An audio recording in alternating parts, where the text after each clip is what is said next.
Hello and welcome to another ATP Geopolitics video with myself, Jonathan MS Pearce, and Andrew Perpetua from his mapping empire, that is his awesome maps. And now he is going to join me and we're going to go through the Frontline.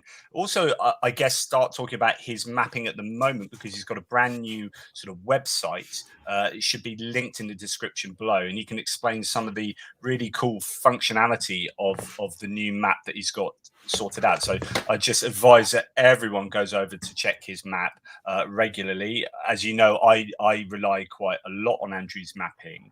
But what I'm going to do now is I'm just going to add his map as another screen. So that do you want to share that screen that you're on now? Yeah, that's it. Brilliant.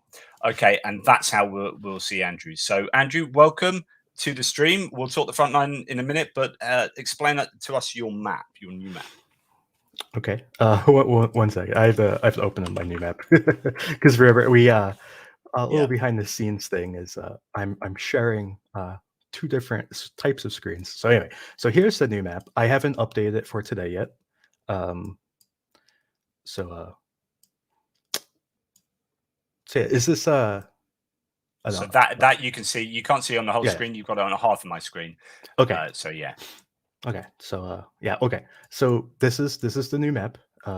You can go back in time. You can go up here. You can turn off icons, turn on different sorts of icons. You can turn on like the fortifications around Sweet. around the country. There's a lot of fortifications. So you can you can change the background into a satellite view. I know a lot of people have been complaining that the base default map is in Cyrillic. I'm sorry, it's the best default that we have. It's in the local language of the country, which is obviously Ukrainian. So we also have this other map here, but I'll go to the satellite hybrid right now. But yeah, there's a whole bunch of features that we've been adding, about one feature per day. One of the first features we added, which I'll go back to the other map because it's easier to see. You can draw these circles where it will draw a radius of a set kilometer, and then in the bottom left, which is just off screen right now, you can type in the radius that you'd like to have. Like for example, I'll type in 27 kilometers, which is roughly the range of Russian artillery, and you can place your little circle around if you'd like to. If you'd like to share a screen, you can click this little clicker on the bottom right and go around, pick your little position you'd like to share with your friend, and click the button on the bottom right, and this will save this position to your clipboard, which then you could open a new screen and copy paste, and it will make this little icon for where you decided to tell your friend to look. And then if they click this icon, it'll go away. So these are features that we've added so far.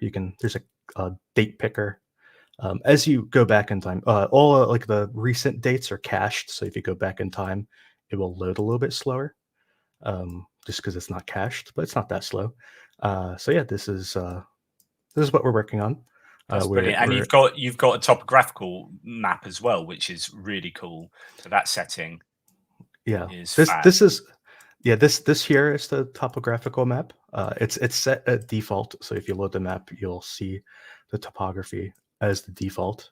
You can change to just the satellite view with no labels, and then we have a satellite hybrid, which is the satellite but with labels, and the labels are in your local language. Cool. So for me, it would be English. I showed it to another guy, and for him, it was in Chinese, and he was disappointed because he wanted it in English. But he anyway. So yeah, that is the map. This is the open streets map, and we'll be adding more layers. We might be adding 3D. Not really sure. And we're adding about a feature a day. So this is something that I hope to get better and better as time goes on. This is just Brilliant. the way it is for today. So What an amazing resource. And, people rely on you. I rely on you for some of my mapping. As my viewers will know, I know that Poulet Volant relies on you as well. He asked you if he could use your mapping. So it's really great that people are recognizing that you're doing a really quality job here. Do you want to start talking about the front line? I don't know where you want to start today. Maybe in the north in Kupiansk area. Is that yeah, is that worth going to? And do you want to go to the other map? Yeah, yeah, brilliant. because this map is I haven't pushed the updates to my website yet because Busy day. it's difficult to push more than one update per day. We're Yeah, actually working on that. So in the future, there might be an update. We might have it so that like I can update it at one time and then update it later in the day. yeah, There might be multiple updates per day, but for right now, we can't do that. So so yeah, this is the work in progress map. So yeah, there's right. one of the most interesting pieces of news today. It came. This event actually happened yesterday, but it was in Luzerne, and this area right here. It used to be one of the most popular resorts in all of Ukraine, um, but a few weeks ago, a Russian headquarters moved here. Um, Prior to this, I think the headquarters was in one of these hotels. I can't remember which one. I think it was actually this one. I think it was this hotel right here. And And was that one hit the other day itself?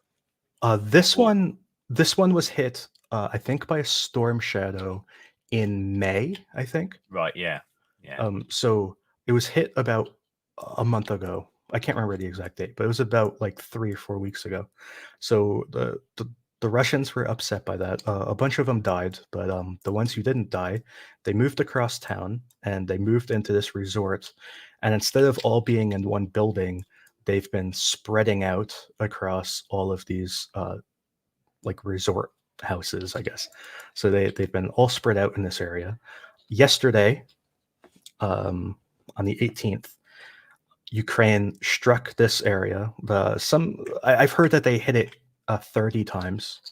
I don't know if Wow. that's true, but that's what they're saying. They hit it 30 times, and they're saying that. Anyway, I have some text here. Some of it is kind of juicy, maybe not safe for work type text. It's soldier language, they speak like a sailor.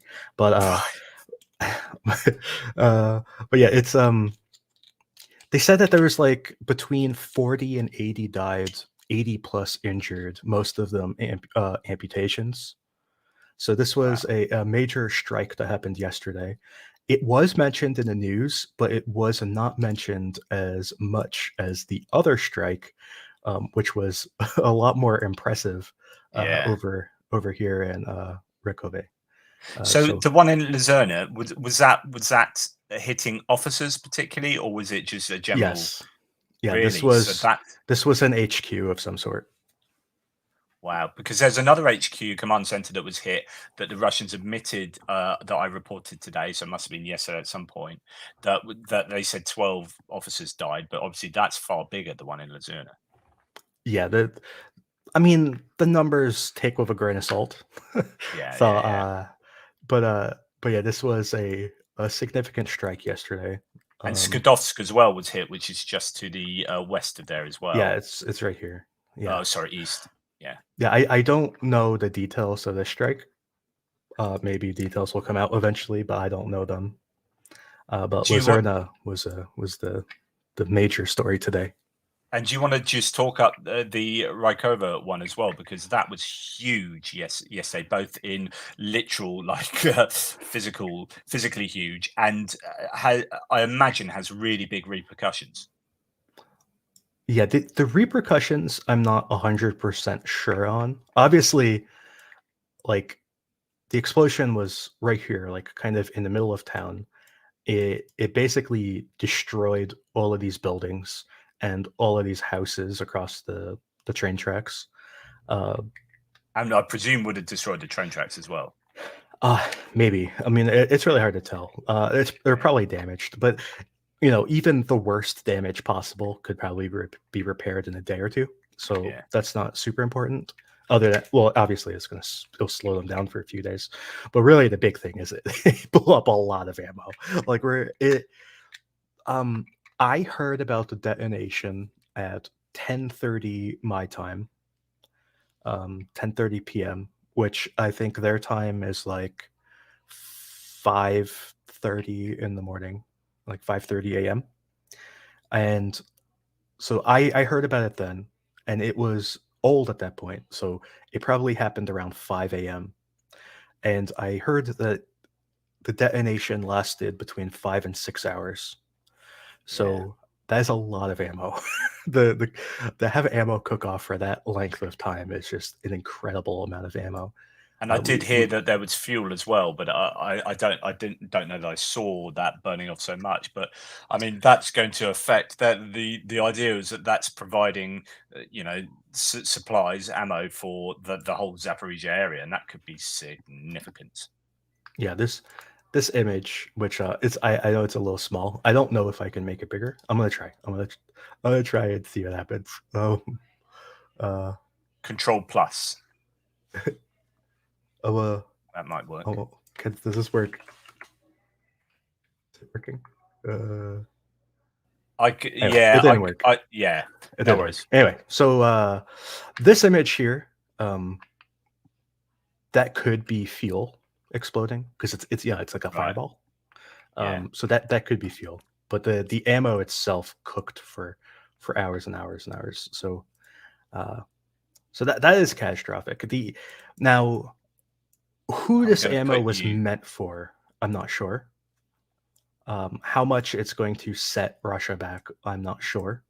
Yeah. But losing this amount of ammo is obviously bad. It's Yeah. not great.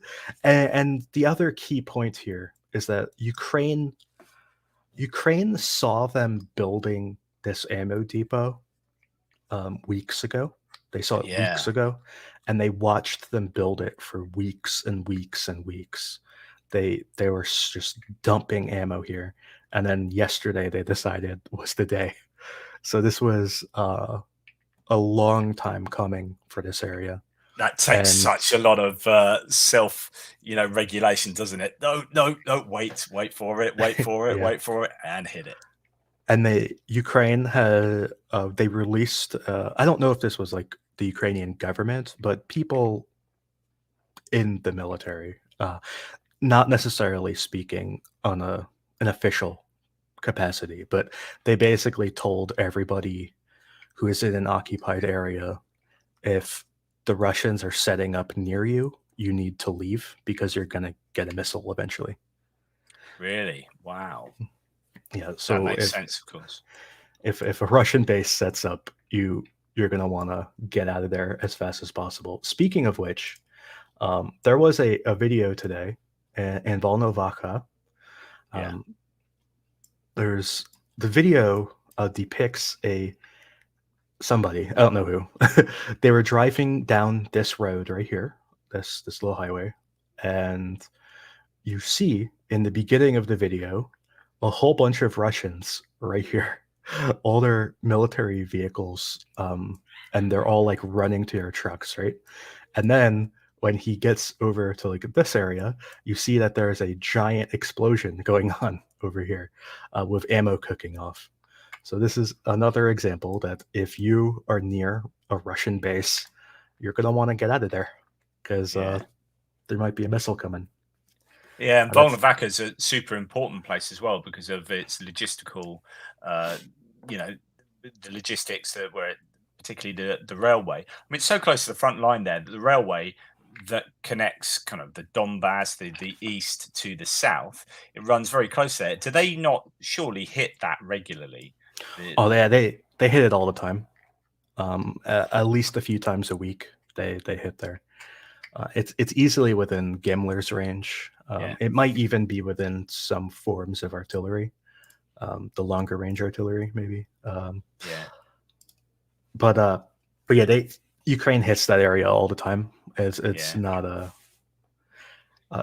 they've hit before, kind of this northern part, and they've probably destroyed everything Russia could use in this northern part, and now they seem to be hitting the southern part. Uh, so, so yeah, this Russia is they're kind of running out of places to hide in Volnova. Yeah, I mean, it's interesting where you know you think if you're Russians, goodness me, is there we've had this base hit, so surely we've just got to spread out. And like you said, you know, they spread out in that place in Luzerna, but then you start spreading out in the same kind of general area, you're still presenting yourself as something of a target. And Yeah. the other option is, as they seem to be doing some places, which is just taking the houses off locals or abandoned houses, and then just using them and spreading themselves wider, but then that becomes more chaotic from an organizational point of view. And that reminds me, over here in Pokrovska, yesterday there was a report that Russia was all of the houses where people refused to get a Russian passport.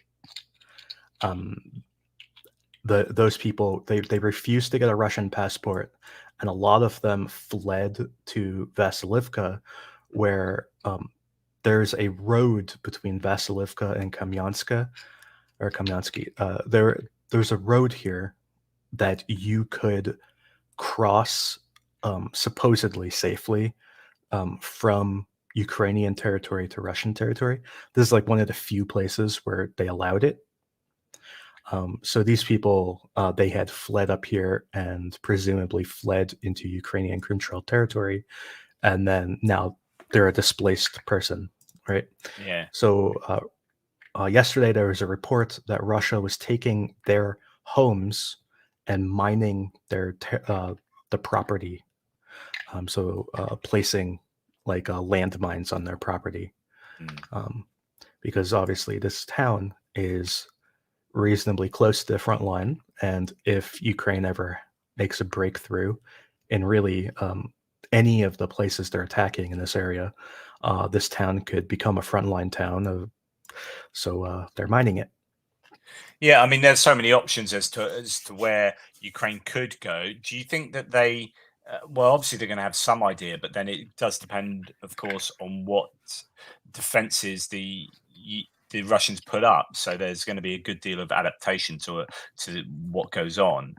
Do you get a sense of where you think a breakthrough might be more probable, given the because where they're going in Orikhiv, just south of Orikhiv, to where you're talking about we were talking about beforehand with Piatikatki, and around there, or actually no, not there. You're right, where you were before, Orikhiv and Robert Turner, just around there.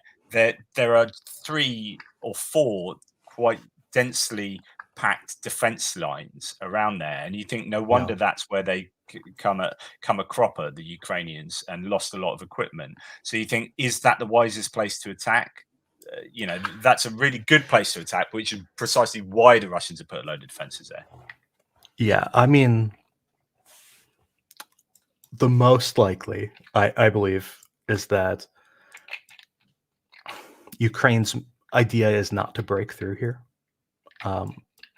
What they're trying to do is force Russia to defend. Yeah. So that Ukraine can attack where they want to attack. Because if Ukraine attacks where they want to attack, because they don't want to attack here, this is stupid. But if Ukraine attacks where they want to attack, then Russia would just pull all the guys out of here and put them wherever else, because this territory is easy for Russia to defend, and if Ukraine isn't even attacking it, why bother? You can defend it with very few people. So what Ukraine is doing is attacking these areas, forcing Russia to defend them, and in doing so, Russia is forced to deploy their reserves, not necessarily to the front line, but to the rear. So they're deploying these reserves all around like kind of this area, and they're tying up all these forces here.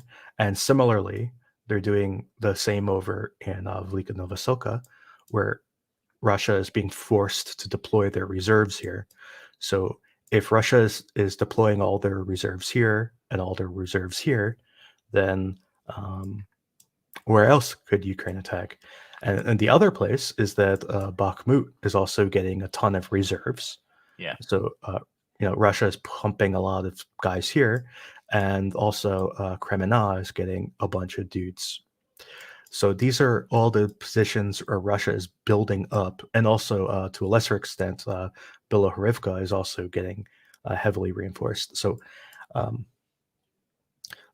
Russia is kind of building these forces in these specific areas, and Ukraine is attacking, forcing them to build up more and more and more, especially as Ukraine slowly advances liberating towns. It forces Russia to defend even more.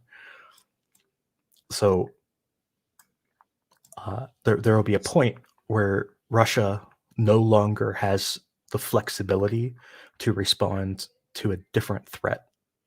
And at that point, I believe Ukraine will launch their real attack, and that attack will occur. I don't think in any of these places. It will occur somewhere else. Really? That's really fascinating, because I've been talking. I think I've come to this realization that actually these reconnaissance and force or probing attacks are really a case of, exactly as you say, fixing the reserves. One of my viewers said yesterday, the army that commits their reserves first is the army that's going to lose. And if the Russians are committing their reserves and the Ukrainians haven't even got near their reserves, right, and they've got all this force to bring to bear, then there is going to be some place where once those Russians are fixed, there will be a weakness somewhere else. As I think it might have been even you, but I keep using this analogy. I think it was you that said it, or one of your guests, that it's a bit like a blanket that's too small for the whole of the occupied regions. That the Russians, they pull the blanket to cover this area, and it means that it can't cover the other area at the end of the bed, type thing. So then you pull the blanket to cover that area, and then it pulls it away from somewhere else. And that's kind of what they're like in their whole defensive lines. And so the question then is, well, where will be the weak spot that you think they might attack the Ukrainians? Well, I mean, there's a ton of options. There's you could attack near Vuhledar. You could attack near Donetsk and Avdiivka. You could attack Horlivka. You could attack this Siversk area, going towards Popasna or going towards Lysychansk. And you could Would attack you keep this. well away from the larger cities though, like Well, Donetsk it and depends. Horlivka? It entirely. I mean, you wouldn't attack the city itself. You'd go around the city, but I mean, it really Yeah. depends on what your goal is. And then the other option is to attack this northern area. Going towards Svatove, or even just bypassing Svatove and just going east and kind of cutting this way. And of course, if you want to, be on Team Chaos, you could always attack Belgorod or So Bryansk so or Kursk. one of my viewers was telling me the other day that he's got a theory that actually attacking north of Kupiansk into Belgrade and back down, sort of looping back round where they're obviously really weak, but then you could Yeah, cut off the railway line at Troitska. You could play some merry havoc with the Russians up there. yeah. There's this option here, Yeah, Yorozovo, because this is like here is the Russia's like strongest defensive position in this area. And if you just kind of like sidestep it and go through Russia, it would be a somewhat amusing strategy. yeah. This is not obviously a big chunk of Russia you need to take, and you don't even necessarily need to control it for very No, long. just You move through because it almost. if you move through it and get into Troitska and kind of push down this way, Russia would have to withdraw all their forces from here, and then you could kind of just reconnect everything that way. And Uh, you're cutting off the railway line that comes through Troitska and then joins up to Starobilsk later. You're cutting that off there as well, which is yeah, obviously pretty useful. But what do you think about the whole Luhansk front, given that it's been so quiet there now for a number of weeks? Is that the calm before the storm, or do you think, because I originally thought that this would be a super useful place to attack. The Kharkiv counteroffensive should have gone further and got to Starobilsk. That's an important logistical hub in the middle of that Luhansk area. But then I thought, actually, it is just kind of countryside around there. There's not a lot of settlements, and it does have much less value intrinsically than, say, that land corridor down south. So, do you think that anything's going to happen up here? Well, here are some of the problems. First, this northern part of Kharkiv, they have some really good troops. These are like some of Russia's elite troops are up here. They have not been very successful, but they're up here. These are pretty elite troops. The second part is that where Ukraine is kind of the best served to attack, like they could attack and take Liman Pershi and Bilshana. They could attack this way and take these towns. It would be within their ability to do it. But the issue is that there's no like obvious way to continue going east. There's no roads that go east, like a major road. There's like little tiny farm roads, but there's like no obvious way to go east from here. So if you were to commit these forces and capture this land, you'd basically just capture this highway here, and what's the point? You're taking casualties and not achieving anything. So that's kind of why this part of Kharkiv is still in Russian control, because there's just no point in attacking it. Yeah. Now, if you go over here near like Kuzymivka and Volodymyrivka, this kind of area, this is heavily built up on both sides, very well defended on both sides. I have a lot of gray area because I haven't gotten like updates in a really long time about the exact front line, so it's really frustrating to me. So that's why this is all like gray area. But Kuzymivka is really difficult to attack. And it's really difficult to attack Novoselivska. So this is like a dead end, really. Kolomikola, I can't say his name. It's really hard for me. Kolomichika. Anyway, I think that's how you say it. Yeah, something like that. Yeah. This town is it's capturable. It's capturable, but it's not easy to cross these fields. So it's, Russia's been attacking this way and Ukraine's been attacking this way and blah, blah, blah, back and forth. I'm not sure exactly where the front line is. The front line might actually be like this field right here. But yeah, it's difficult to cross these fields. Once you get in there, you could probably clear it, and it's not obvious where you would go next, because this highway is the high ground and everything else is low ground. So if you got to the highway, you'd be fighting all downhill, which I guess might be good. I'm not really sure. But the issue is that there's kind of like rolling hills here where Russia can defend each rolling hill, which is kind of a pain for a Ukrainian attack. It would be really slow and probably have a lot of casualties. So that's one issue. And then Drelna, this is another town that is kind of a dead end town where Ukraine doesn't seem to want to attack. It's kind of too dangerous, not worth it, not worth the casualties you would take attacking it. So this whole kind of area it's really static because it's very dangerous to attack in either direction. And the other thing is that Ukraine has built up forces here to attack with, and Russia has built up forces here to attack with. So it's been this constant, like, is Ukraine attacking or is Russia attacking? Is Ukraine attacking? Is Russia attacking? Nobody really knows what's going on. Like, neither side. Like, all the soldiers here are in like a constant state of confusion of like, what's the goal? Right. Like, are we attacking or defending? Like, nobody knows. So That's kind of the issue. So And I guess when you you always hear rumors. when you're working out where to attack, I guess the obvious question is that sometimes we don't think about is what is the goal? So how do they measure their success? Are they trying to get territory for territory's sake, or are they trying to get strategic goals?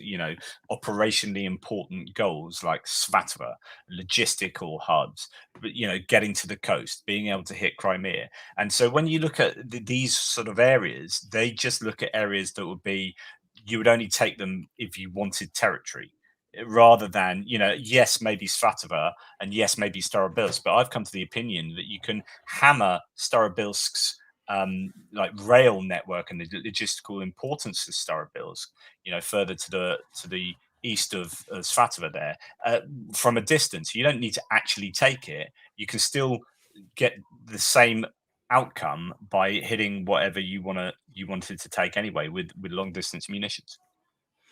Yeah, I think Ukraine will eventually attack here because it's very logical to attack here. I I'm skeptical whether they would attack up here though in the north. I think a more likely route, um, but it would take a lot of resources to do this. But I think a more likely route, or a more likely to succeed route, maybe, would be if you pushed from Sperna up to Verkno-Kamyanka and took this oil refinery, which is not an easy task. This would be very difficult. But this oil refinery is kind of the high ground here, and you could push down, take a Volotarivka, and go down the highway kind of up into Privilia and take this whole area, which Russia took in last June, almost a year, a little bit over a year ago. Huh? So that's what's happened in a year. Russia has gone from here, and that's it in a year. So. So anyways, so if you took all this ground, kind of the opposite of what Russia did, up to Privilia, you could threaten the Rubizhna area and threaten to cross. This is all naturally, easily fordable territory. So you could have a river crossing in this kind of area and push up that way. The other option of Verkho-Kamyanka is that you could push south. You could push south kind of this way, down towards Zolote and Popasna, and kind of break the back of the Bakhmut conglomeration. So that would be kind of a devastating blow. I actually thought that this would be Ukraine's first attack for this reason, because if Ukraine committed a bunch of forces to taking Verkno-Kamyanka and really establishing themselves here, and with the reinforcements, like back in Siversk or further back in Kramatorsk or something, if they had the the forces back here and the offensive success up here, I think you could make Russia panic and heavily reinforce all of these towns, which could open up a an attack in the south. That's what I thought was going to happen, but that did not. But anyways, the this could be an avenue of attack.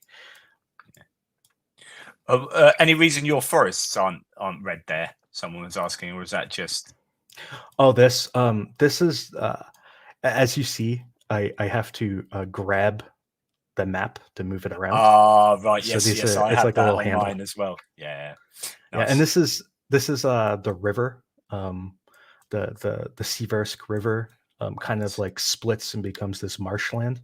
So I just made the marshland a little handle. Right. Yeah, I'm with you. So talk about Bakhmut. What do you know about what's going on in Bakhmut? Because that seems to be decreased activity around there at the moment, but they are successfully fixing the Russian troops in there. I feel this is a really good use of limited Ukrainian resources here, where they did the counterattacks after the Russians had culminated. You had Wagner pulling out, so it's a perfect time, and they could do that counterattacks without drawing any troops or equipment from their pot of the counteroffensive pot.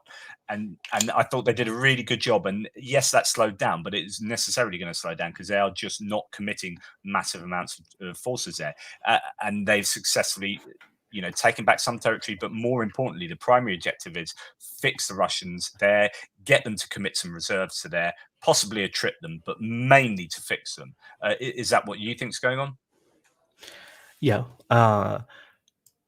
Russia has gone on multiple counter offensives or counterattacks in this area. They at one point Ukraine had entered Berhivka and Russia counterattacked to push them back out. I'm not sure exactly where the front line is right now. This whole area, I'm waiting for a nice clear day of satellite so I can see like where the front line is, because this is How not the how front can you line. tell the front line from the satellite?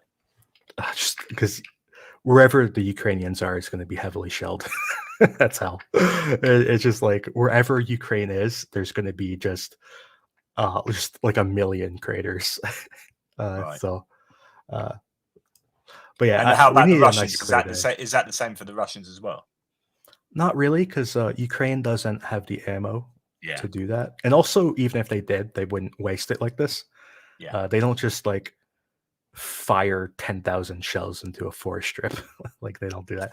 Like yeah. But yeah, the Ukraine they do sometimes make those sorts of fire missions, but it's going to be really rare for them to use that much Yeah. ammo, because it's going to take hundreds and hundreds of shells to do that, and usually Ukraine is more about shooting, a handful of shells, and to see craters from these really low res bad satellite images, like the crater's got to be pretty big.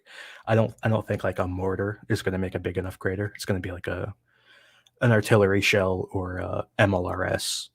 In fact, a lot of it may be MLRS and not even artillery. Yeah. And So and Ukraine does not shoot that much MLRS because they don't have that much ammo. yeah, you've got some sources on the ground around Bakhmut. What do you know of the area at the moment? Well, there's a really weird media blackout in Bakhmut. Media Interesting. blackout might be the wrong word. It's more of like a propaganda blackout, because I know people here, and they used to give me they would send me like text messages like every so often, like it was at random, you know, like maybe two times one day, then not for 5 days, and then one time, and then maybe skip a day, and then like three, and it was like a Yeah, normal person sending. Like it was unpredictable and random. And now they don't send unpredictable and random messages. Instead, everybody I know there sends me the same message at the same time. really. Right. It's So really it's weird. right. Okay. It's more like a propaganda blackout. It's bizarre. And it's not like literally the same message, but it's like the same message. So it's like uh but anyways, Jeroen wants to know what satellite do you use? Is it Landsat? I just use Sentinel. It's Right. a free service. I don't have money for anything bigger than that. Yeah. And so, with regard to Bakhmut, is there any sort of insights as to what might be going on there, north and south, or is there any activity even within Bakhmut or on the edges Okay. of Bakhmut city? So they say that Ukraine is progressing towards Yahidna. That I'm just going to say what they say, because like there's no solid proof of any of this. So they say that they're progressing towards Yahidna. They say that they are pushing through these forest strips, getting to Berhivka, So they're and not in Bekhivka at the moment, as they I don't were think at so. one I don't stage. think so. Right. Yes, and I'm not even certain they were in Berhivka. it's Yeah, just yeah, it's just that everybody I know was telling me that they were, but I yeah, didn't believe them. Because yeah, the reason I don't believe them is because these are like really trustworthy people, like sources that I knew for a while. Like Yeah, we you were were saying that talking like they were making daily in claims that they were Bakhmut. attacking from the west Yeah. or to Bakivka. So yeah, so I knew them in Bakhmut, and they were giving me like great information in Bakhmut, and then all of a sudden, instead of like each of them just talking to me like as a person would, they're sending me like almost like scripted messages, and all at the same time. Like all of them would send me basically the same message within like 5 or 10 minutes. So Yeah, so anyways, so they say that they're getting closer to Yehidna. They're getting closer to Berhivka. They they're taking this lowland around Orekhivo of Vasilivka, which is I don't think it's so much that Ukraine is advancing so much as Russia withdrew. So they kind of this is all lowland. Russia is on this high ground. Um, so if you look at here, like all the vegetation is lowland and all the flat like grass is high ground. So Russia has a trench system in this little triangle here and like a little bunker on the tip of the triangle. And there are like drone videos of Ukraine like dropping grenades here. Um, then there's this kind of like ridge line here that's like a little high ground that Russia is still in, and this here is another low ground, and then this highway is obviously high ground, and I think like somewhere around here somewhere, or maybe like here, is the high point of the whole area. So I think it's like right there. That's like the high point of everything, so everything is lower than there. um, so this area up here, I have no idea what's going on in this area. I've heard that Ukraine took this forest, but it's been so cloudy. There's no satellite imagery, and there's no videos. There's no proof. So when there's no proof, I just don't change my map. And this area here, um, Deep State right map today had a slight change in that little area that you're talking about there, that as in a favour of right the there. Ukrainians. No, no, no, It could be. this one. Oh yeah, down here. Yeah. This. Or no, actually more towards the road. So Oh, like where it just got a bit thinner. That bit that's sticking up is just a little bit thinner. But yeah, okay. so maybe some changes there. But this forest strip and this kind of the edge of the high ground, like this, Yeah, if you imagine this is a little triangle, this is getting ridiculously heavily shelled by the Russians, right. and over here is not getting shelled, and that tells me that Russians are here and Ukrainians are there. So Yeah, that's about it. That's all I can say about the northern part of Bakhmut. In Bakhmut itself, from what I understand, there are still Ukrainian forces operating in Bakhmut, but they're all like small, like recon, SRG type things. Um, so there is kind of fighting here. Ukraine might hold these dachas here. I'm not really sure anymore. And in the south, near Klishivka, Ukraine advanced up and captured this a while ago on the 7th. They captured that area on the 7th, and you can tell on satellite imagery because there's approximately 100 million artillery shells there. Uh, yeah, and uh, this whole area on this area along the canal, there's like basically no info. There's like right. nothing. It's like dead space. There's right around here, I believe. There was a video recently, or maybe it wasn't here. I think it was here. Yeah, it was here. There's a video recently of. Now I'm confused. It's one or the other. But anyway, Ukraine was attacking Russian positions of a drone. Uh, it wasn't terribly interesting, but it just showed that Russia is still kind of defending the canal lightly. Ozaryanivka, this position right here is very, very, very heavily shelled, and I don't know what to make of that. Um, I don't know if Ukraine has actually crossed the canal here and moved up to this tree line.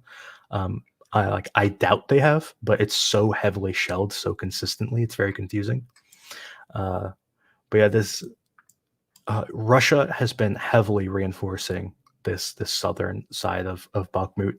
They've brought in a ton of forces. The forces are mainly located along this strip of highway, like right along here, um, and that's kind of like where they're based. And then send guys up to these defensive positions, you know, and Yeah, then, because I you know, think there rotate was a them around. report a couple of weeks ago of some of those being hit along that road. I seem to remember Yeah, yeah, as they were reinforcing it. Yeah, yeah, and and you were talking about how like all the self-propelled mortars in Klishchiivka, which has yeah, been like Klishchiivka. hammered. Yeah, those were all destroyed like a while ago now, but yeah, they've been losing a ton of artillery around here. Today, there was a video of, I think, Bonus or maybe Smart. Um, uh, Ukraine shot a either a Bonus or a Smart round. So this is an artillery round that it kind of pops in the air, and these like I believe they're radar guided, not guided, but they're little projectiles that come down like parachutes with, and they shoot out like radar, and they can identify a vehicle, and if it's within range, it will shoot it with like a jet. It's kind of like a ATGM kind of thing. Yeah, so Uh, top attack, like projectile attack. Yeah, Yeah, so so they destroyed a 240 millimeter self-propelled mortar right here. So these mortars are um, one of the worst weapons that Russia has. So if you from the people that I've talked to, the three weapons that they really fear are the toss as like the number one. yeah, These mortars are number two, and the S-300 was number three. right. So those, and I imagine you'd probably tack on those glide bombs as well as Yeah, like number four. So those are kind of the weapons that they fear the most. Uh, yeah. yeah, So and they took some out with Smart. I saw one bit of video footage that suggested that two vehicles were taken out by one smart bomb. You know, as they split into two, and they're both on that's parachutes, and then they went down and took out two tanks or something. that is possible. I believe if I remember right, a a bonus round has I believe a 50% chance to get a vehicle kill per round. So it's a 50% chance per round. So obviously it can get two vehicle kills with one round. It's possible, and Yeah, and you can also get zero. So but anyways, so this video of this strike was kind of amusing because they mistimed the fuse, so they messed up the fusing of the shell, and it blew up in the air way too high, and but it still got the kill. So, really but interesting. yeah, so they messed up, but it still worked. I don't know if this was a bonus or a smart, but they're basically the Yeah, same thing.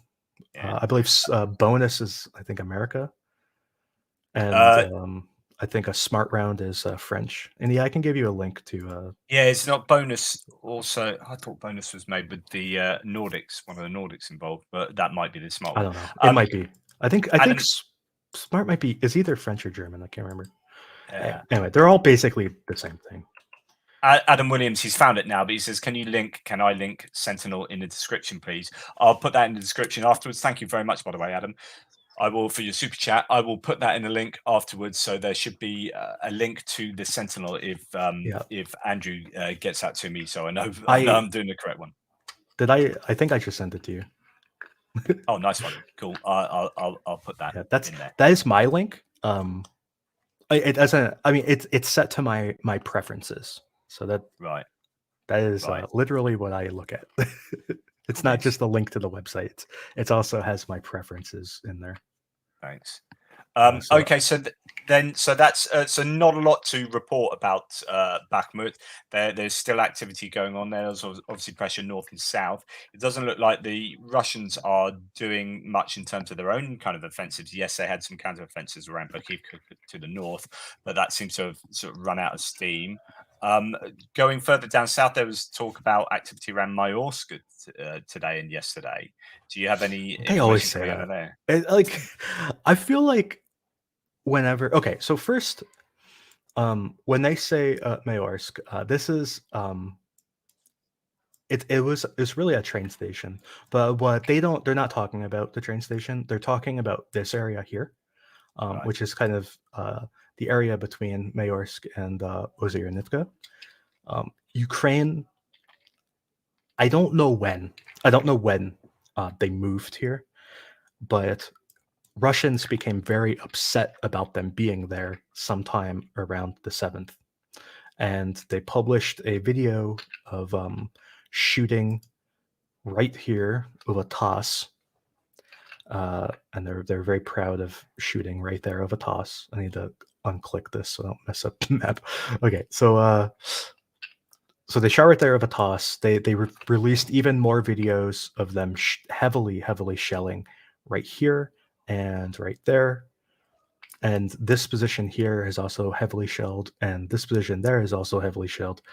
So when they are saying that Ukraine or whomever, whether Ukraine is attacking or Russia is attacking, it seems that whenever they're bored and they don't know what to talk about, they seem to say, "Well, something happened in Mayorsk." So one way or the other, it just means that there's fighting in this area. Right. There seems to be the Ukrainian goal appears to be capturing here if they haven't already. They may have captured it already. I'm not really sure. This is another obvious position here, and kind of moving into this intersection would be obvious, and moving along this canal up to this highway would also be obvious. But I don't know of um, any advances or in either direction of this area, but this is what they're really talking about. The Russians are very upset. And also, this is one of the few places where we know for a fact that Ukraine has crossed the canal. The other place would be up here in Klishivka, where they've crossed the canal. So, and there may be places where they also cross the canal, like I told you before. This area of Ozyrnivka, they may have crossed here. Who knows? And it's possible they've crossed around here near Avdriivka, but there's like no evidence, just rumor. Yeah. Okay. Lawrence asks Andrew, and thank you so much for your very kind super chat there, Lawrence. He says the Russian bloggers and trolls are claiming that Pyatikhatsky was hammered with Tostoma barracks. Have you heard anything? We'll come to that, I guess, when we get down there. So I'll bring that back up in a second, Lawrence. Thanks so much. I hadn't forgotten you. So then going further down south to, I guess, Avdiivka, is there anything going on between, where we've just been Mayorsk? I know that there's been activity around Vesele over the last couple of days. There's been talk about that. Is there anything about Avdiivka you can say? First thing to say about Avdiivka is that this is a very high casualty area. People don't really talk about it. People don't like talking about it, but this is a high casualty area. There's so many casualties in Avdiivka. I know medics here. I know, people like volunteers who work with the wounded here. It's really bad. They're going through just so much medical equipment, tourniquets, hemostatic bandages. They're just going through so much all the time. So this is a really nasty place to fight. Yeah, I And remember I mean there's a this Kiev, whole area. there's a Kiev independent Kiev independent journalist who was stationed there for a bit and said it was a shocker. This is the time that Bakhmut was really bad, and he's saying no, Avdiivka is bad. So it's interesting you say Avdiivka that. it's just a bloodbath. I don't know how else to describe it. This is an area where like losing half of your company is like normal. Gee. So like there's other areas where I've heard, we lost 10 guys today. It was horrible. And then it's like, oh, losing 10 guys is like a good day in Avdiivka, So that like Right. that's what we're talking about. So just keep that in mind when you talk about it. So Yeah. Novokalevnove, this whole area is, I believe, more or less static.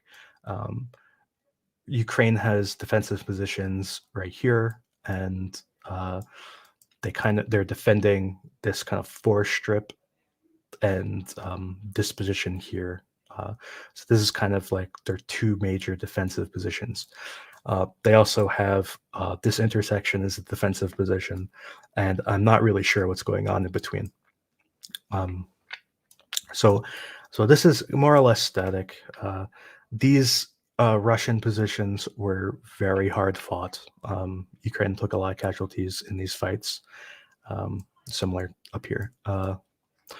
Anyways, so that's kind of the northern part. It appears more or less static. Now this area between Stepovy and Krasnohorivka, there are some people who are reporting that Russia controls like over to here. I don't really think that's true. They might control here. I'm not really sure. The exact extent of the front line in this area is kind of unknown to me. But I know that Ukraine definitely controls this tree line and kind of this tree line. So and this kind of like dacha area or whatever it is. So so that's kind of that. More recently, Ukraine advanced into Vasily,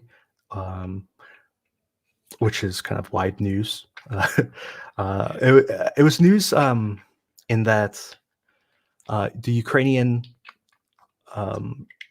Ministry of Defense or DoD or whatever they're called. Anyway, the general staff, they were saying that Vasily was getting shelled, and I didn't know if it was this Vasily or the Vasily over here. But it was or the Vasily up near Bakhmut as well. I mean, as you know, Andrew, you had this issue as well as I've seen some of your tweets about like this village is called this, and there's a village across the field that's called that as well. What is going on in Ukraine? So yeah, I'm with you on that. I'm pretty sure they are shelling this Vasily. So like saying that Vasily is getting shelled, I was like, oh, so that one. But this whole highway is getting shelled, like the whole road. So really. So we get reports from Oteratin and ProRes. So we get reports and Novobakhmutivka of this shelling along this highway. So shelling Vasily is like, I mean, why not? Let's just shell everything, you know. So the shelling reports in this area are kind of not complete. Let's just put it that way. When they say, oh, like 10 towns got shelled here, it's like, no. It's like basically every single town is getting shelled every single day. that is more accurate. Okay. So but yeah, they advanced in around Vasily. The area around Kamyanka is a lot of heavy fighting, a lot of heavy casualty fighting around here, but with no changes. This area here, I believe, might be Ukrainian controlled. I'm not entirely sure. Now, this section of Avdiivka is, especially the southern part, is basically the old defensive line that hasn't changed in like 10 years. And I was mentioning to you earlier, just before we went live, that I saw a report that's just come out from one source, and again, take it with a pinch of salt, that in the area you're looking at now, Spartak, that the Russians might have made some gains in Spartak. But you were telling me about one particular area there that is very unlikely that they would take. Do you want to just talk about that? So this right here is Zenit. Zenit is a nuclear bunker that has been in continuous Ukrainian control since before the war started. Even when Russia captured all of the terrain around Zenit and Zenit was totally cut off. I believe there was a point when Russia even controlled the ground above Zenit, but they never controlled Zenit. Zenit itself is an underground nuclear bunker. So this right here is Zenit. Now, this area of Avdiivka, Russia has been heavily shelling and dropping bombs on it. So when people say that they are attacking the southwest of Avdiivka, I believe they're attacking right here. And from what I understand, they've not had any success in trying to do that. A bit like a while ago, like a really long time ago. So this was like August of last year or something. They moved up and captured these positions here, which I can't remember what they're called. I forgot their names, but they captured those positions last year. And there, as far as I know, there's been very little, if any, difference since then. Yeah, so there may be some Russian gains there. That's just one source that I saw just in the last few Yeah. hours. So who knows? This is the sort of thing that they just kind of say that sort of thing around Avdiivka. Yeah, we attacked and there was success. I mean, what was the success? There's no specifics. There's no photographs. There's nothing. You know, it's just like, oh, it was a success. Who knows?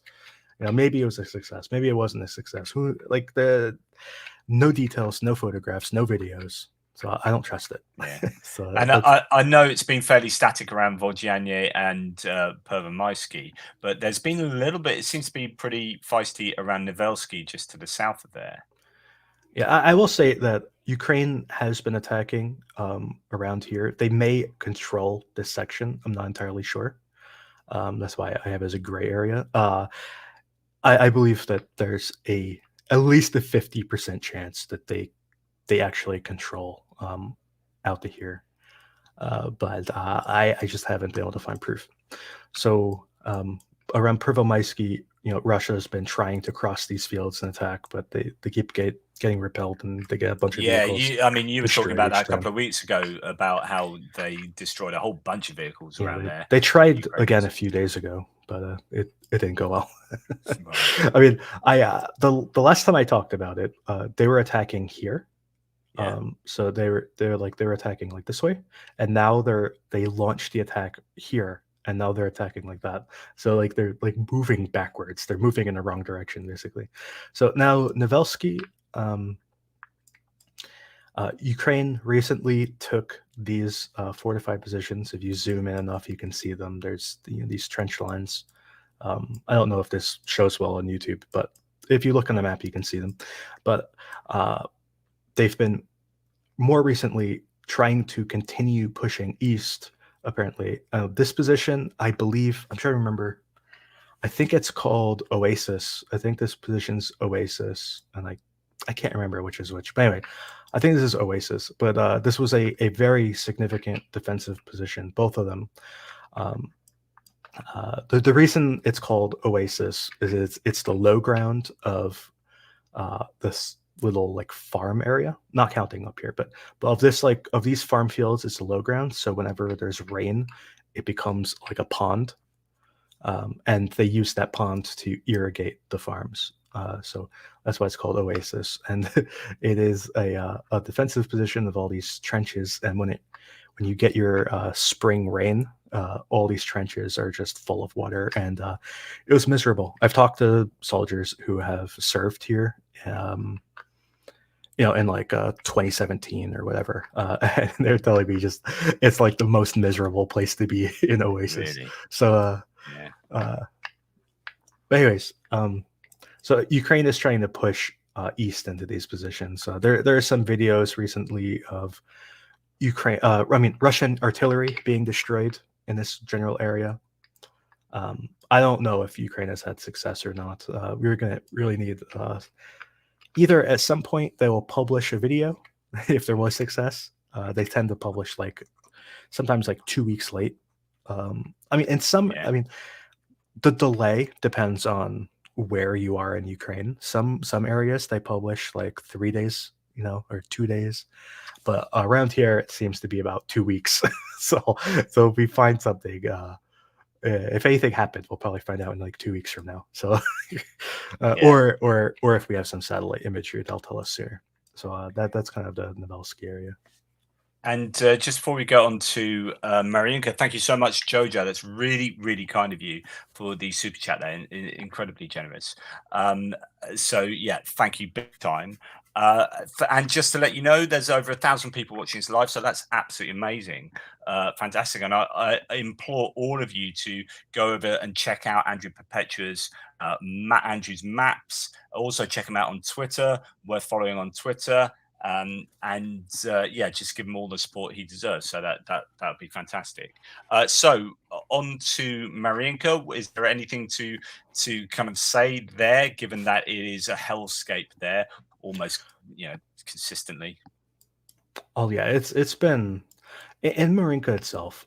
There have been kind of mixed signals about Mariinka. Russians posted videos of first there was well, first there was heavy shelling of Russian shelling of here, like in this kind of between these houses right here, and over here, and over here. So there were very heavy Russian shelling all throughout this yellow area. And then they published a video of a Russian assault where they assaulted like down this street and they're fighting in this general area. I can't remember if it was this street or that street, but it was one of these two streets. And they're fighting in this general area. Okay. And then shortly after that, a whole bunch of Ukrainian sources said that Russia was up to here on this street here, whatever this is called. And I don't know to believe that. I find it very weird that Russia would publish videos of them shelling all these positions and failed assaults over here, and then suddenly they're up here. So I just got kept it as a gray area. So that's kind of the Marinka area, and also Russia was very heavily shelling this position right here, which made me believe that this area of control is wrong. It could be that the Russian line of control is back here, but it's all very confusing to me. So Syriac Map's pro-Russian mapper has, if you go slightly down south from there, there's Pobieda, which is this kind of agricultural village that it is the bit of a thorn in the side of the Russians, because if they didn't have that, if the Ukrainians didn't have control over that, then they'll be able to encircle Marinka somewhat more easily. But Syriac Maps has that outer village, that outer kind of building area, some agricultural buildings on the northeast corner of Pobieda. If you zoom in there, has that under Russian control and has done for some time. Yeah, they used to control it. They used to control it, but they lost it. They lost it. Yeah. Absolutely, and I remember that. But he's then has it subsequently back under their control, and he hasn't changed it for a couple of weeks. And I was just like, no one else seems to have mentioned that. So is that just completely wrong? I don't know. Yeah. Well, I can tell you that recently, yesterday we saw that the giant tank explosion occurred right here. Right. Okay. The one where they had like 6 tons of TNT or whatever. Yeah, and then today there was a video of a Russian BMP blowing up right there. It was shot by a javelin. The javelin appeared to be shot from over here, and when I say that this BMP is right here, I should be more careful, because I spent almost, like, up until we started streaming, I spent probably almost my entire morning looking at this video. It's like a 90-second video, and I just kept watching it and watching it and watching it and watching it, trying to find where this video is. This seems to be a consensus. I don't actually know if it's here, because I don't. Every time I watch it, it makes me think even more it's not right here. So just take that with a grain of salt. So it's really hard to locate this video, but I do really think this is where it was, but I'm just not convinced. But and that would confirm the Ukrainian lines. And that previous one that you're talking about, which had the massive explosion, the TNT inside it, that I mean, the video of that is absolutely incredible to watch, and I've shown that to my viewers, where you have that shockwave, and there's actually a second shockwave as well. And someone was saying that the guy that shot that, because actually it was shot by an ATGM or an RPG or something really close to that, in probably in that tree line to just to the left of it, even it looked that close. The guy was saying with that shockwave, the guy who shot that ATGM would almost certainly have been pulverized, which is a real shame. I mean, maybe. I mean, we don't know. he appeared to know more about shockwaves than I did, but I mean, if he shot and then took cover, who knows? If he stood there, then he's probably not good. But this kind of circly thing, I'm not really sure what these are. Like, I don't know what the word is for this, but this circly thing, this is heavily shelled region, and I don't know if it's heavily shelled because Ukraine controls it, or if it's because Ukraine has tried to control it. So it could be that Ukraine controls this entire field right here. This was always a bit of a question mark for me. Yeah. So so these are the two vehicle videos that I know of that have come out over the past, yesterday and today. And I don't know when they were filmed. They seem to be filmed on the same day because the weather is almost identical. yeah. Moving down south from there, we get to sort of Novomykhailivka and then Vuhledar.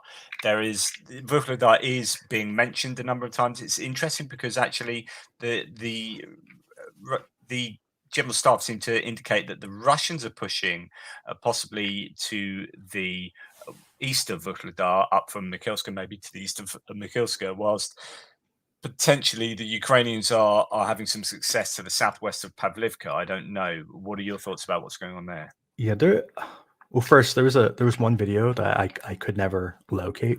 I'm so frustrated because I know it's from this area, and I spent probably 12 hours trying to find it, and I couldn't find it. I so badly want to find it because I feel like it'll tell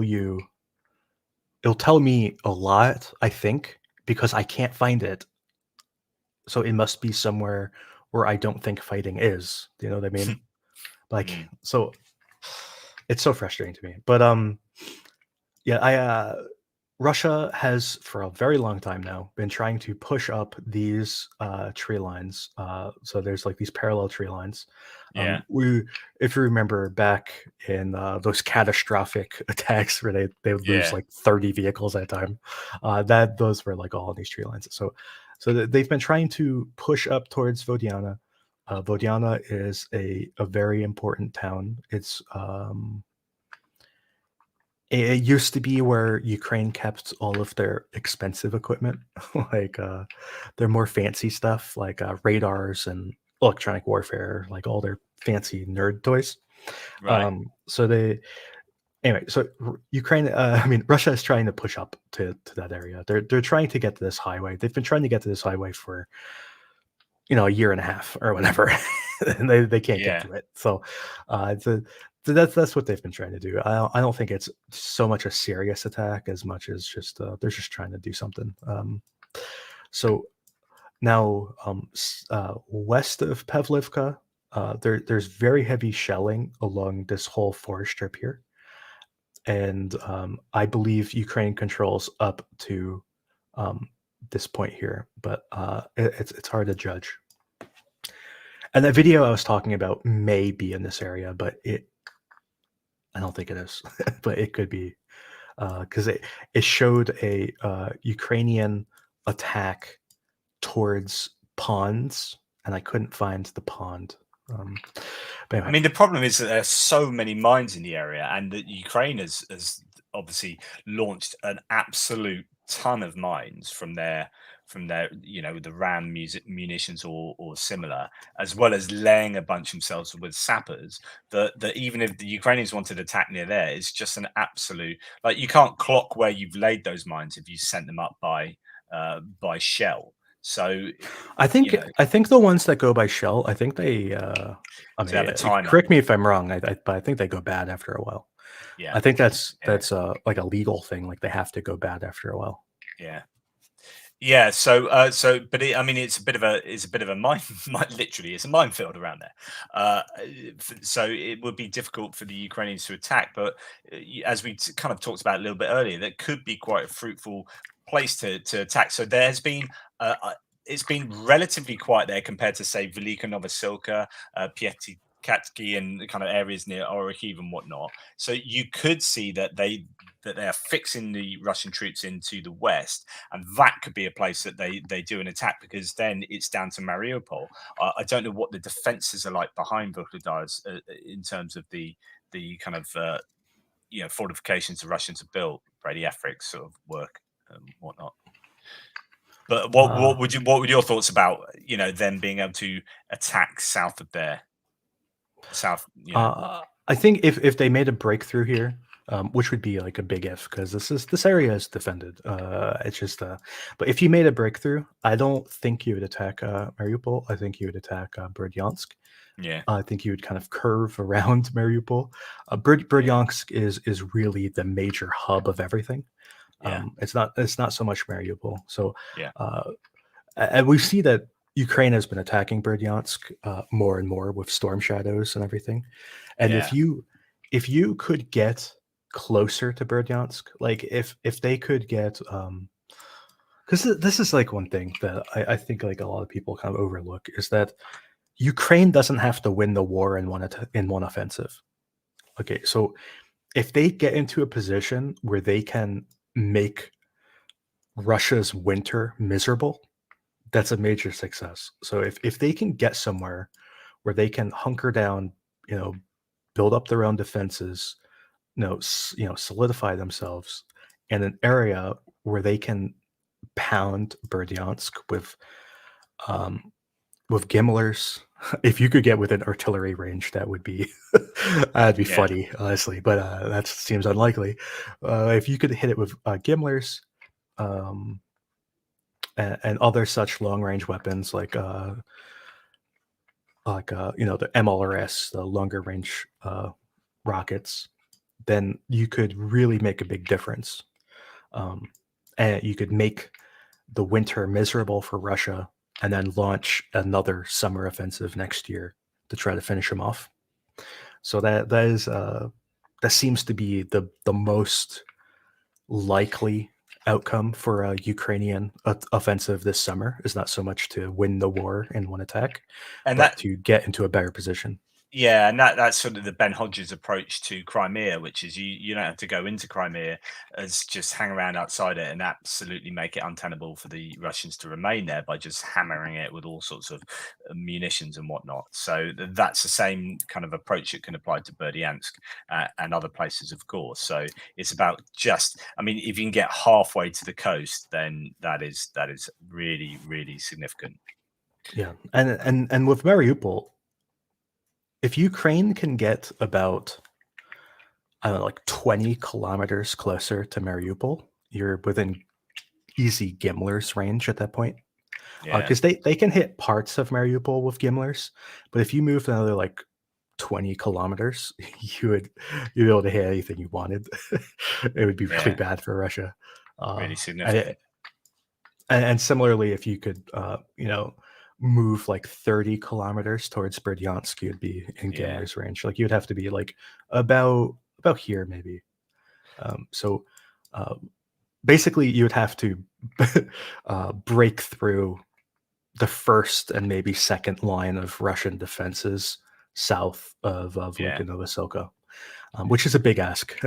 Yeah. uh, Well, let's go on to that now. Just before we do that, there's a question for you. Thank you so much for these super chats. Really kind. Thank you, Jojo. Really kind. Thank you, BD Warren, a member there. Really kind. Thank you for that. Thank you both for this live update. He says, and this question from Wallen. Thank you so much for the super chat. Does Andrew observe any OPSEC? In other words, do you hold back on what you show of the situation right now? Or is yeah, it? I guess the question is it all out there anyway? I do not share everything I know. There's a lot I don't share. Uh, Right. some of the things I don't share are because of personal reasons. Like there's photographs like that don't matter. Like if I shared them, it would make no military difference, but it's like out of respect to the people, like Right. to your friends and Right. whatever. So there's personal reasons for it to not share things, and then there's military stuff that and I have a general rule that I don't want to break news. So Yeah. there Yeah. are times when I know something has happened and I won't talk about it until someone else talks about it first because Yeah. Yeah. I don't want to break the news. I really try to never break news. I don't want to be the first reporter. And I guess that's the difference with you. You've got a lot of contacts on the ground. I have very few. I've got a couple of contacts who will contact me, but they themselves are kind of secondary. That just know people in the know. But I generally keep that pretty. pretty tight if it's been requested of me. But obviously, you're hearing from a lot of people, and yeah, that's a different kettle of fish altogether, I guess. So interesting. Well, thanks for answering that, Andrew. Do you want to have a look at Velika Novosilka and cast your opinion on that? Thanks, Walem, Yeah, by the sure. way. So Ukraine is moving south of these fields. I don't know exactly how far they've gone. My map is. I tend to try to make my map as conservative as possible. It's possible Ukraine could even be like down here. Yeah, because Suryat Maps, the pro-Russian mapper, again, actually in that one area had updated their maps today to be more south of yours as far as the Russian defensive lines are concerned. I go on your Russian defensive line and his Russian defensive lines, even though your Ukrainian lines are probably more accurate than your Russian lines. But nevertheless, he's actually taken them a bit further south there. So it's interesting. Yeah, I would not be shocked. In fact, I very much believe that Ukraine is further south. I just don't have proof. If I find proof, I'm gonna change my map. But I'm waiting for satellite data. Hopefully it's tomorrow. And it's been like 2 weeks of no satellite. It's really getting brutal. It's because there's like a media blackout. There's no satellite because it's cloudy. It's been awful. It's so Yeah, frustrating.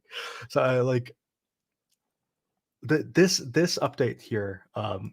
This was based on the a War yeah. Gonzo video. So that's where that came from. I do believe Ukraine has pushed further south. I wouldn't be surprised if they are down to like this tree line, this intersection here. It would not surprise me at all. I just don't have evidence, so I don't change the map. I mean, it could be that evidence has already come out and I haven't seen it because I'm talking to you. Yeah, It's yeah. possible. Sorry about that. So it's okay. But And what I'll do you just know say, anything of Rivnapil? So, well, okay, let's not jump the gun. So the Ukrainians are advancing down that river uh, that you can see broadly in the middle. yeah. You've got high grounds to the west of that and slightly high grounds to the east of that. That obviously the Ukrainians will want to get purchase on that high ground, but they're coming. Obviously, there's minefields and there's Russian resistance, and Rivnapil seems to be in the place that's held out. But I heard a claim today that was abandoned. Now, Maybe. I mean, so these three markers are um, confirmed events. Let's put it that way, because this one here is a destroyed BMP-1, and these two are damaged T-80s. So I don't believe these T-80s were destroyed, but they were damaged. So and also I don't know exactly when these videos happen because they don't really come with a timestamp. You know what I mean? So these kind of hint that Russia appears to at least be in that area.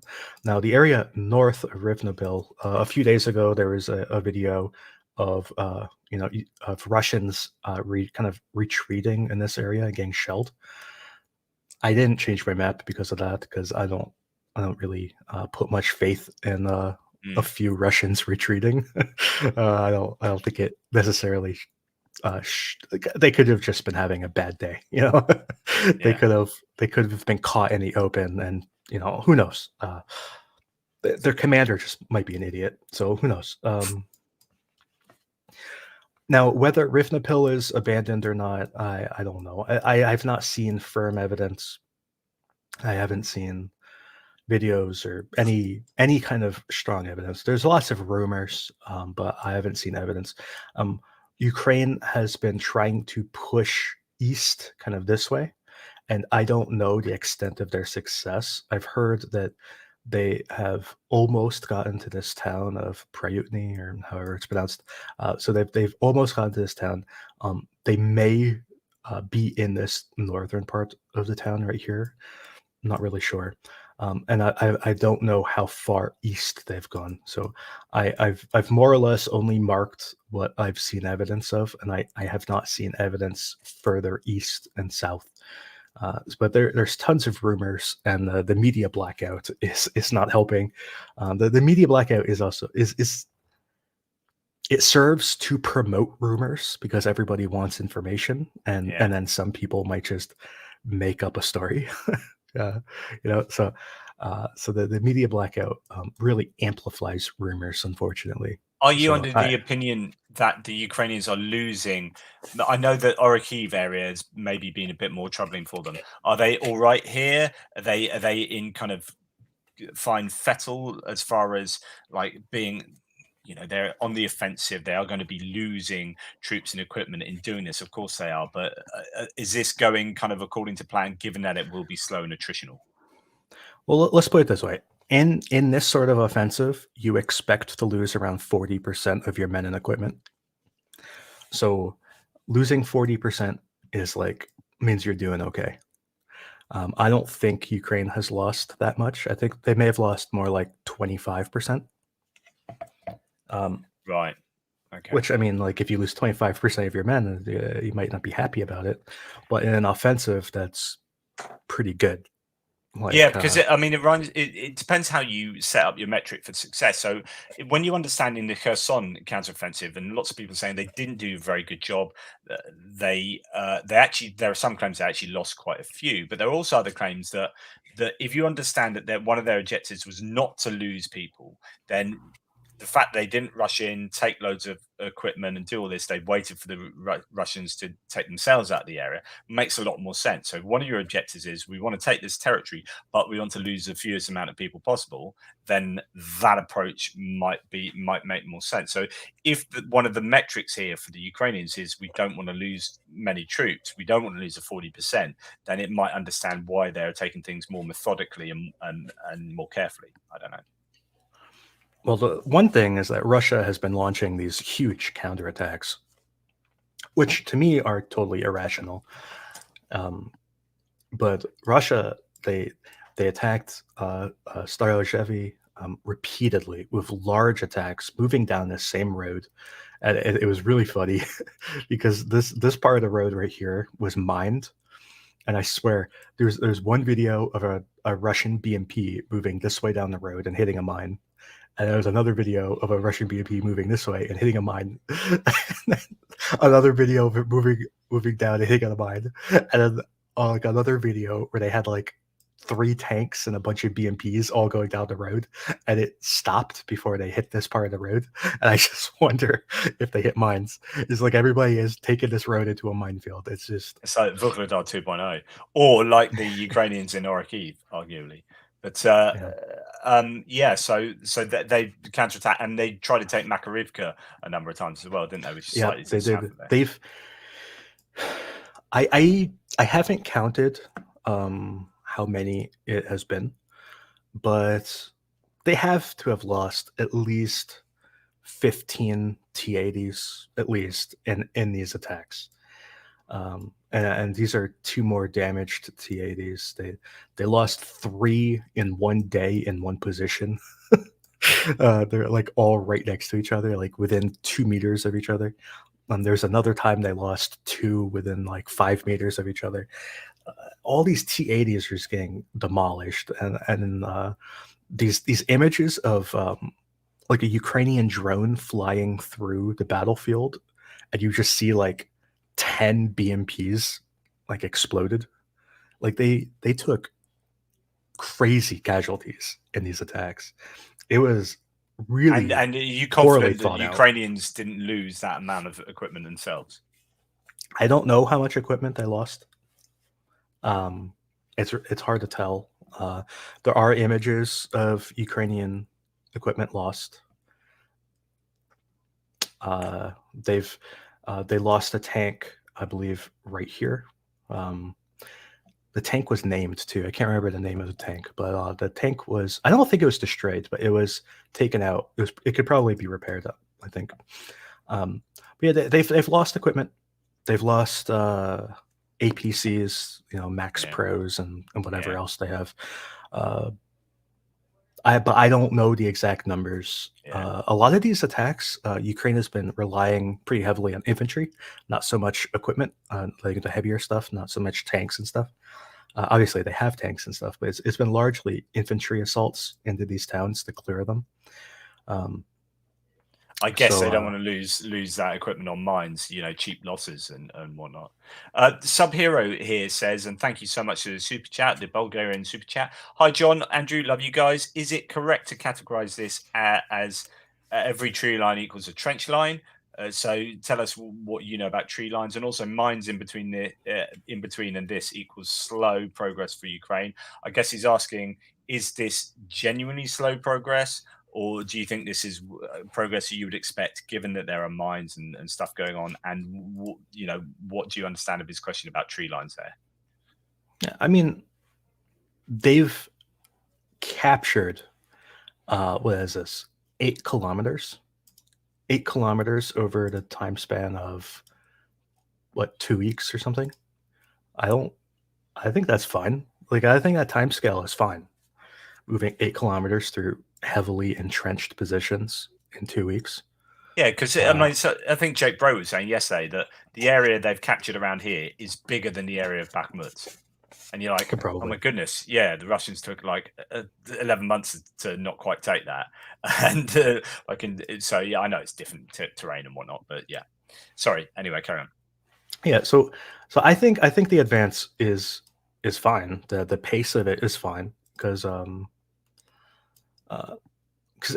if this goes as we kind of expect it to, where Ukraine is going to, I feel very confident saying that Ukraine is going to capture Staromayorsky and Yuzhny in the near future.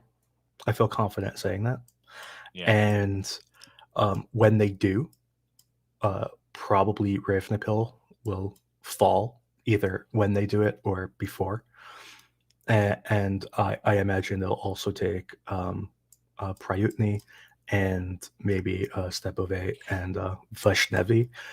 So this whole kind of, you call it like a Russian salient, I think will collapse along with Novodonetsk and Novomayorsky. So this whole sector, I think, will collapse in probably 2 weeks time. But then you get onto the trenches. Like this area is quite different from the areas to the west, because this doesn't have those heavy, like large scale entrenchments that the Russians have spent months building. So there is that. Well, there are heavy defenses here. They do have bunkers and fortifications, and they have basements to hide in, which is a major deal. Like, you can't overlook hiding in the basement. It's much nicer than hiding in a trench. Yeah. Because so anyway, but yeah, his question was about is every tree line a trench line? But yes, pretty much. Maybe not every single one, but a lot, like most of them. And there's a lot of tree lines and a lot of fields. So yeah, like some of these tree lines are, they don't appear to be defended from what I see, but most of them are.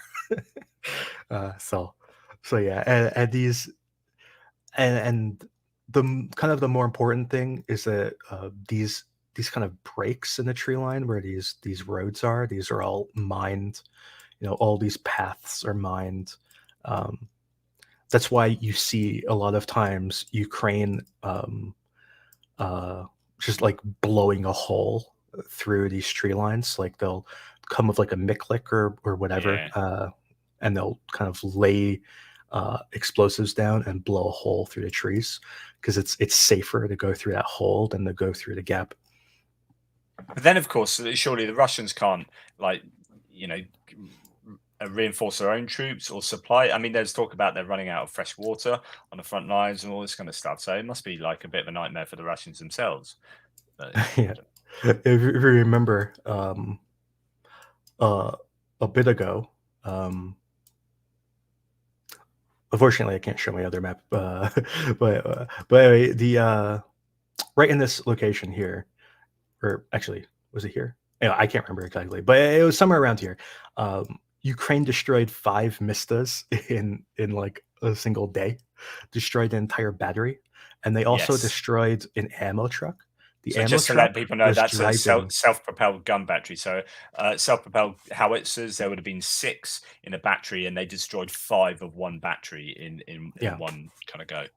yeah, and you don't even know if there's 6 in the battery. There may have only been Well, yeah, 5. You know, yeah, that's true. Yeah, on paper there's 6, but yeah, maybe one broke down and it was getting repaired or something. Who knows? So, and the other thing is that they also destroyed an ammo truck that was driving down this road. Now, you might think, that's a like I big did, because explosion if it's what yeah, I'm thinking. yeah, you might. 'Cause I didn't actually know this, but I learned this when this happened. But you might think, why would an ammo truck here matter for artillery pieces destroyed over here? And the reason is that Russia does a thing called carousel loading for their artillery pieces. So what they do is the ammo truck is closer to the front line than the artillery is. So the ammo moves up into like a forward position. The artillery moves up to the ammo, reloads, and then moves back to their position. And that's the way they load their ammo. So this ammo truck blowing up Interesting. here could actually be the ammo truck for those artillery pieces that blew up. Wow. Nice little nugget there. Thanks for that, Andrew. By the way, on Sub Hero, just the last thing he said, hashtag coffee gang. It's hashtag tea gang anyway, so he's got that wrong. But thank you. So yeah, so carry on. We are we're around Velika Novosilka still. Is there anything else to mention about that area in particular? I don't think so. We kind of talked about it. It's that Ukraine probably advanced further south. That's really the big Yeah, piece here. yeah. And then, so as we move to the west, there's quite a bit of non-activity until we get to, I guess, is it Marfa You know, Pill around south of Palaipalai and around there? yeah. There was a lot of rumors of Ukraine attacking Marfapil. I never actually saw evidence to back any of that No, up. I've Um, not heard anything. there has been talk of them attacking Drezhenyanka, and there is evidence to support that. Recently, uh, Russia fired TOS into this area here.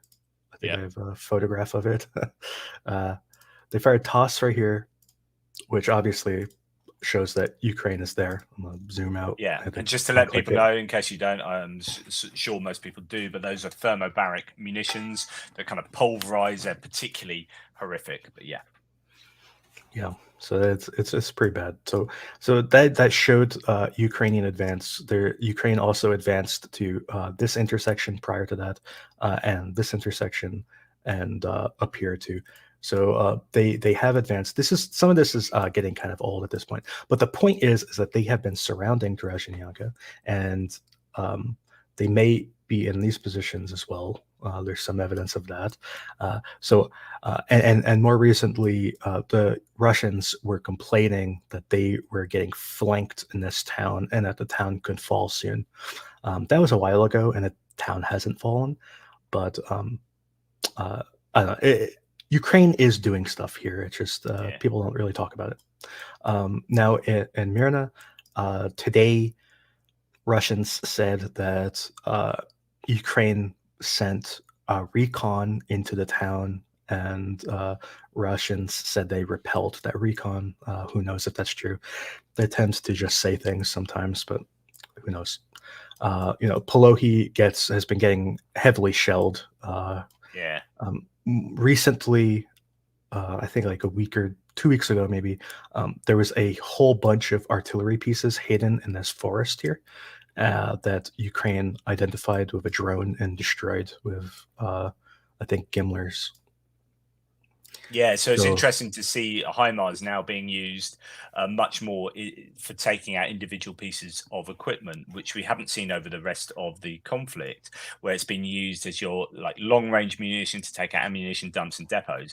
But actually, when you look at the US's approach to kind of artillery, HIMARS has arguably been a bit of a replacement to artillery, and in fact, that is exactly what it can and should be used for as well. So yeah, we shouldn't be surprised to see gimlets being used on HIMARS being used on pieces of artillery. Yeah, there's kind of a joke that I've heard a bunch that HIMARS are a brigade commander's personal sniper rifle. So if Right. he wants Yeah. to shoot something, he shoots it with that. So Thank you to Zoe Blackmore. Many thanks, Jonathan and Andrew, for your important daily work. Really kind of you there.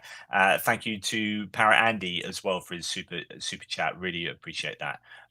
Anyway, yeah, carry on. So we're now on to Orikhiv and the site of the cemetery of the leopards, as the Russians would like to see it. You know, from 1,000 different angles. So yeah. what are your thoughts on what's going on in Orikhiv now, or south of there? Well, first off, I think I can show you on this version of the map because this was super interesting. This red line, ignore that for now. But these little like green dots, people keep telling me they're not green, but they're green. I swear they're like in the green color. Olive. Okay, they're olive. Anyways, these are all satellite imagery from Sentinel of heavy shelling. So this is super interesting to me that this area right here is getting heavily shelled, like very, very heavily shelled. Now, who would be shelling it? Would Russia be shelling it? Would Ukraine be shelling it? Not really sure. The amount of shelling hints at Russia, but I don't know. Now, this attack, well, this marker here, this whole area is also very heavily shelled. Now, this is super interesting because this is where that failed Ukrainian attack occurred, where they kind of pushed here. They took there's a whole bunch of video of Ukrainian vehicles destroyed here, and the Russians would come and they'd walk around them, and those all like right there, and they said, "Oh, we recaptured all the ground," blah blah blah. So that is where super heavy shelling here, but also if you follow the tree line down, super heavy shelling here. I strongly believe that Ukraine has pushed down to here. I don't know if this is a gray area or if Ukraine controls it, but I'm waiting for more proof. So Waiting for another satellite pass. when you see this footage of heavy shelling, do you ever see actual vehicles? Like, because No, surely the the satellites resolution. is it not The good enough? resolution is not good enough. Right. There's no way you could see a vehicle. So you can just about make out like a blurry shelling, but not right. Okay. Yeah. So the shelling just appears as like black pixels. Right. Okay. So yeah, there's no way you could see a vehicle. Yeah. You can see Okay. vehicle tracks, like where vehicles drove, Right. but you can't see the vehicle itself. It would be like a pixel and a half wide, maybe. Yeah. Yeah. Fair enough. So yeah. And also this position had heavy shelling, and these two positions had heavy shelling, and this one too. So it is possible, if you are being extremely, extremely optimistic, it's possible that Ukraine has at least entered all of these eyeballs. Yeah. These two are the most juicy because I mean this one is like in Robotina or whatever it's pronounced. I can't say it. Anyway, so this one is like almost in the town. Like this road is like the town. It's Yeah. like right there. Okay, and then this one is really far south too. So it's now that would be the super optimistic way of interpreting this. The other way of interpreting is that these two positions, these two southern ones, are actually Ukrainian shelling Russians, which is possible. It's possible.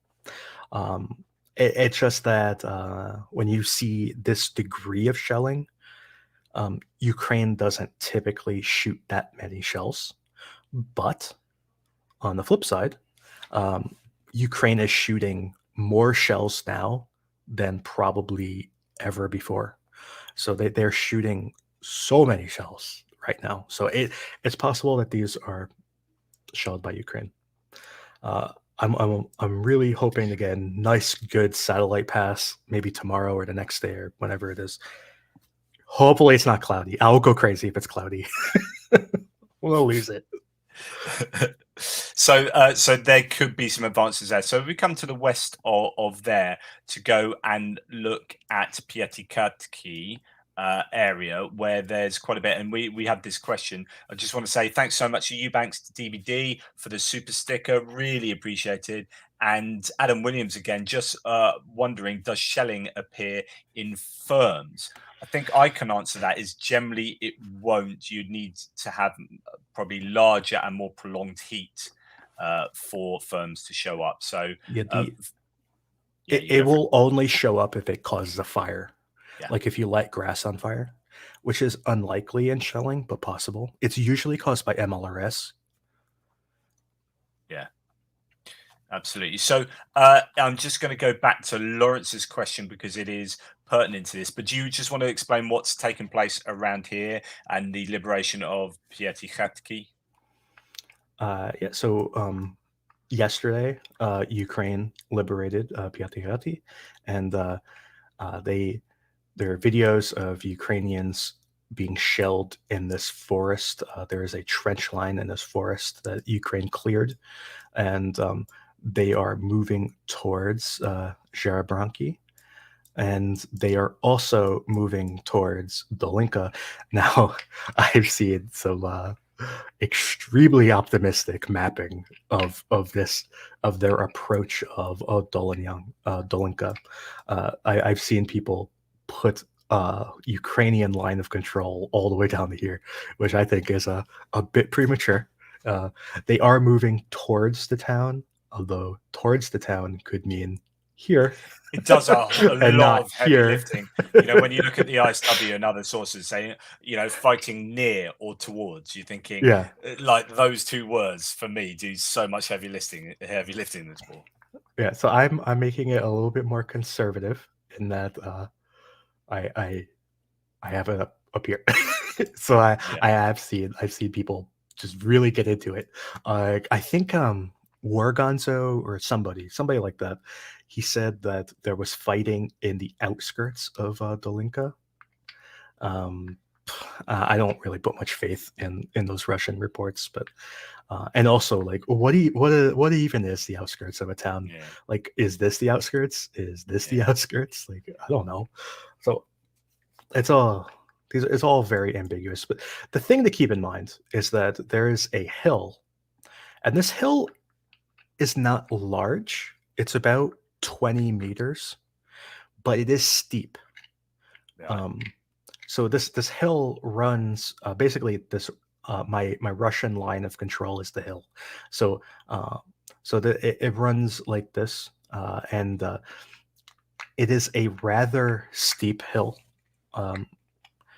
Like I think you go up like 20 meters over like 200 meters or something like that. Yeah. So it's not like a cliff, but it's steep, and it gives the defender an advantage. So that is what Ukraine is going up against at the moment. And keep in mind that all of our information is several days late. Yeah. It could be that Ukraine already captured a town. Who knows? Yeah. So Lawrence 22 asks, and thank you so much, Lawrence. Andrew, the Russian bloggers and trolls are claiming that Pietikhatki was hammered with TOS thermobaric.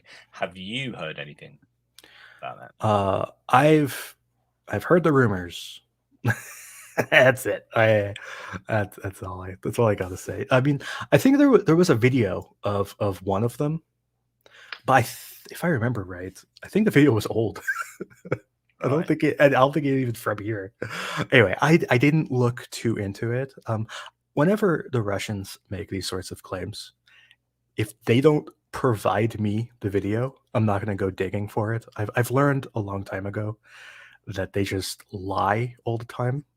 And there was once a time when the Russians would say something, and I would spend a few hours trying to determine whether it was true or not.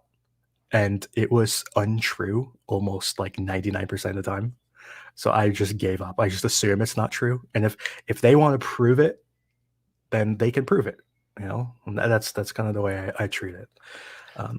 a lot of people are asking about GLSDB, the ground launch small diameter bomb. These bombs that can be adapted to be fired out of gimlets to give them greater range.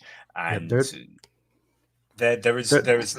Sorry, you're going to say? they're not ready yet. No, That's all. no, They're, that's they're what I not was going ready to say. yet. Yeah. So basically, a lot of people have been asking the last few days, and I've been answering it where I can.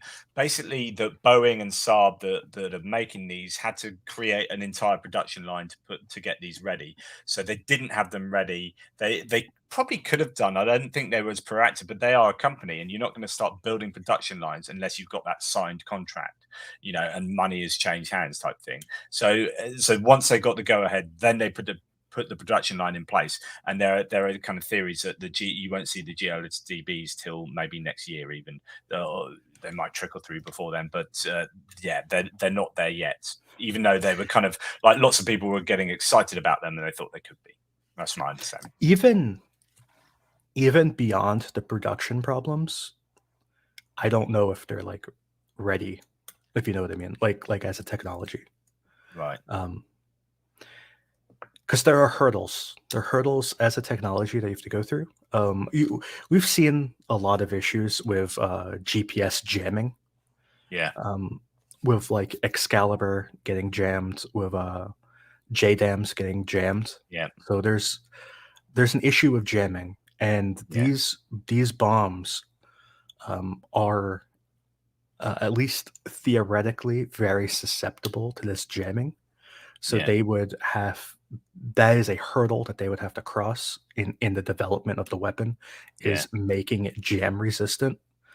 And that is something they may not have achieved yet. Yeah. I mean, obviously we don't know. This is that would be like a state secret, but that would be something to look out for, is the jam resistance, because that is something that I would imagine would be one of the last things you work on when developing the weapon. Maybe I'm wrong. I don't know, but and especially since all of these other weapons, even Gimlers, have had issues getting jammed. Yeah. So yeah. That's something they really have to work on before you send them in the country, because it really looks bad if you send a brand new weapon and it falls on its face. It's not a good look. Yeah, so they're still going to cost quite a lot, even though they're a cheaper kind of alternative. They are still going to cost quite a bit, each of those. So so brilliant. So that brings us kind of all the way around to the end of the kind of active front lines. I guess the last question I have is: do you think the reservoir can be used at all, given that there's a lack of water there over most of it? Is that an option at all? It's extremely dangerous. Yeah. Extremely dangerous. I'd agree. I cannot stress how dangerous it is. It is so dangerous. Just think about it. If you have a few snipers and a few ATGMs, you can kill things from so far away.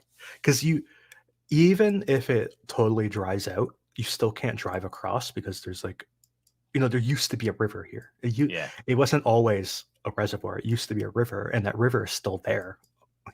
So in these images where you see it's almost entirely dry except the river part, and so if you were to drive across, say you're going to go from this point of Nikopol to there, it's the shortest distance, right? So if you were to drive across, you would drive. You'd have to stop, build a bridge, and then keep driving. And you might need multiple bridges. And meanwhile, you could have snipers all set up all around here, just shooting everything. Snipers and ATGMs, and then helicopters could come in and start shooting you, and there could be tanks set up. It's so dangerous. This is not trivial. Yeah, I mean, as some people say, maybe night operations. Bring in the assault hovercraft, says Andy Smith.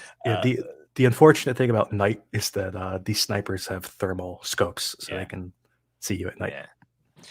The only other thing I was going to say is, when they do finally get through to these, make a break in the Russian defenses, breach them in whatever area they do, then my worry is that if they're only doing that in one place initially, then that is the place where they're going to try and flood. But that is also the place where Russia knows that they're going to try and flood. So all artillery and all focus will be put on that breach point, and it arguably could be like shooting for a fish in a barrel. So they need to get through as quick as possible and as seamlessly as possible, and that's just a huge the whole idea of a counteroffensive and having to breach multiple places is such a tough thing. I mean, this is going to be difficult when you don't have close air support.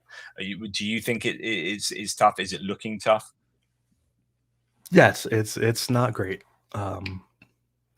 I mean, I think there's one type of weapon that I don't think Ukraine really has, and I don't think the West can provide it either. And this is a very powerful, like, bomb, like the ability to just drop very large munitions on a bunker, for example. Yeah. Like infantry can't call in that type of support. Like, we're pinned down. We need to blow this thing up. That's where you need JDAM. That's where you need JDAM that's not jammed. Yeah. So Ukraine lacks this ability, and I don't think the West can provide it.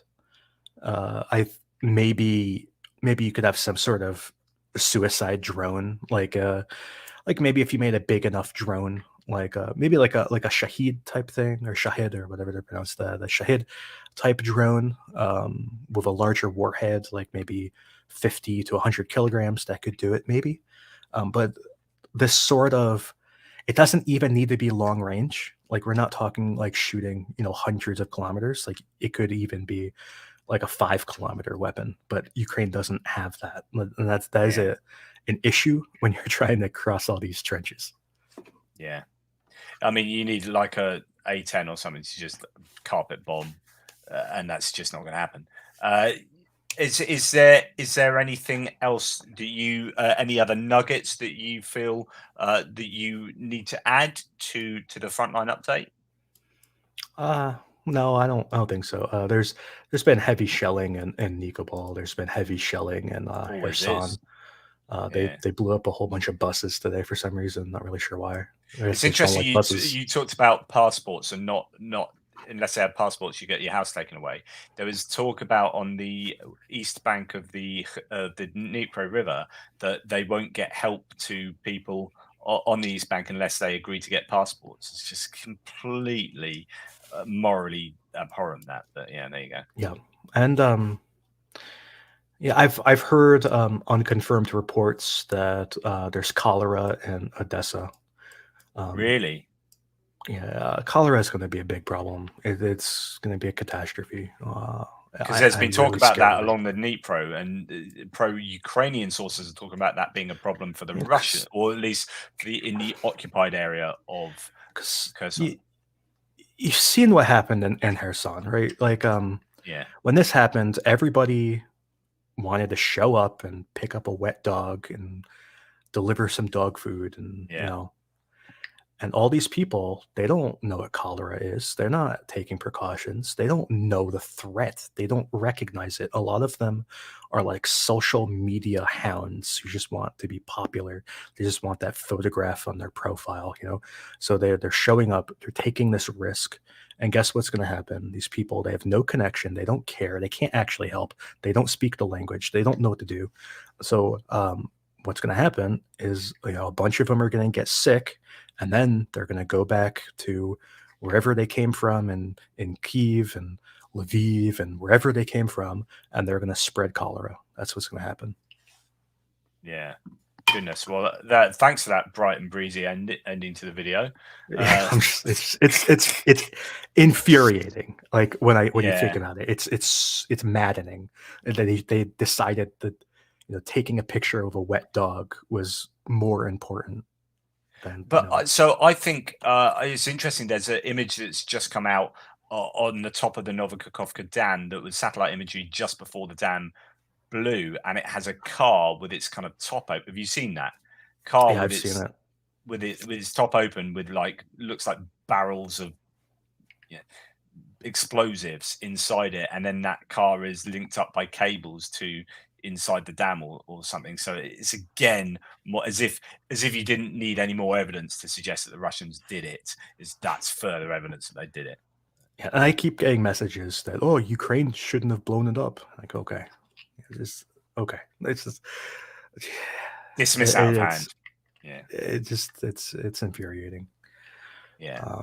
And there's all the images that have been coming out over the past like day of like all the corpses, basically all the dead people. It's really it's awful.